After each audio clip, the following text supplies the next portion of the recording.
आज हम आपको क्लास 10 फिजिक्स चैप्टर विद्युत का ये प्रश्न है।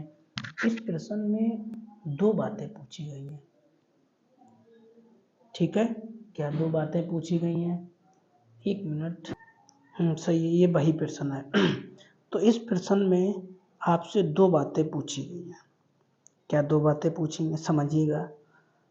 कि एक विद्युत बल्ब था जिस पर जिस पर 100 वाट लिखा था तथा 250 वोल्ट लिखा था। ज्ञात कीजिए बल्ब का प्रतिरोध, बल्ब में प्रवाहित धारा। आपको आई का मान ज्ञात करना है। तो सबसे पहले जब भी वाट लिख के आए, शक्ति लिख के आए, सामर्थ्य लिख के आए, तब आपको P बराबर लिखना है। ठीक है, आपको सबसे पहले क्या लिखना दिया है, क्या दिया है? P बराबर 100 वाट। ठीक है, B बराबर वोल्ट। कोई दिक्कत नहीं। आपको ज्ञात करना है प्रतिरोध। नंबर 1 की बात कर रहे हैं। ठीक है, आपको नंबर जो ए पढ़ा है ना, इस पे प्रतिरोध ज्ञात करना है। तो सूत्र होता है आपका P बराबर V²/R। ठीक है, आपको मान चाहिए R का, तो जगह बदल लो। जैसे R इधर कर लिया, B वैसे का वैसे, और P कहाँ लिया? अपान में लिया है। कोई दिक्कत नहीं। अच्छा, अब आप दोनों के मान रख दो और आपको आंसर आ जाएगा। जैसे V का मान क्या है? यही तो मान है V का, तो वही तो लिखा है। और P क्या है? P का मान कितना है? यही तो P का मान है। कोई दिक्कत? ये स्क्वायर लगा मतलब 2 बार और अपान में 100। कोई दिक्कत नहीं। अच्छा, तो 0 से 0 गया, कितना बचा आपका?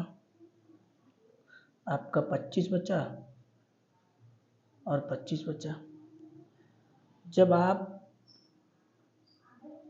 25 का गुणा करोगे कितना आएगा? 625। 25 का 25 में गुणा करोगे तो कितना आएगा आपका? तब आपका 625 आएगा। अच्छा, प्रतिरोध का मात्रक क्या होता है? ओम होता है। बस आपका सवाल लग गया। एक लगा है, केवल पहली बात खत्म हुई है अभी। अब बल्ब में प्रवाहित अधिकतम धारा, आपको धारा निकालनी है, मतलब आपको आई का मान ज्ञात करना है। तो आई कैसे ज्ञात करोगे? तो अब डालो बी। आपको धारा ज्ञात करनी है आई अधिकतम।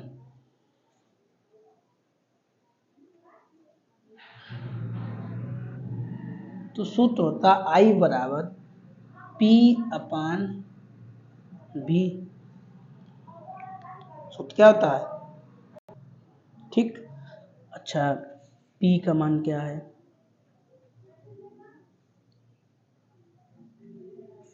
V का मान क्या है?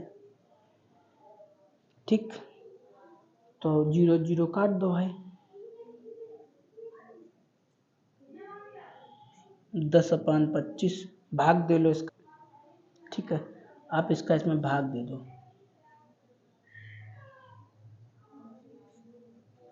25 का भाग 10 में, तो भाग तो जाएगा नहीं।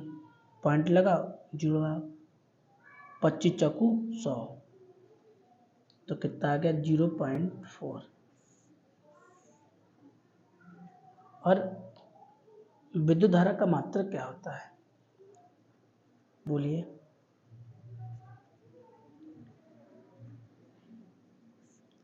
मात्रक होता है एम्पियर। ठीक है। विद्युत धारा का मात्रक एम्पियर होता है। ठीक है, तो मेरा आई अधिकतम पूछा था वो भी निकाल दिया हमने, और हमसे आर पूछा था वो भी निकाल दिया। इस तरह से हमारा पूरा क्वेश्चन लग गया। तो आशा है, उम्मीद है कि आपको समझ में आया होगा। फेयर कॉपी ज़रूर बनाना। इस टाइप के जो प्रश्न हैं वो बोर्ड परीक्षा में अवश्य आते हैं। मिलेंगे आपको एक बेहतर क्वेश्चन के साथ में। तब तक आप फेयर कॉपी ज़रूर बनाना, क्योंकि फेयर कॉपी आपके पेपर के दिन काम आएगी। क्योंकि पेपर वाले दिन आप थोड़ी ना इतने लेक्चर देख पाएंगे मेरे। इतनी वीडियो आप पेपर वाले दिन देख लोगे, नहीं देख पाओगे ना, इसलिए कॉपी बनाना बहुत ज़रूरी है। और आपको पता है कि ये न्यूमेरिकल ज़रूर आते हैं, बहुविकल्पी में भी आएंगे और लॉग में भी आएंगे। ठीक है।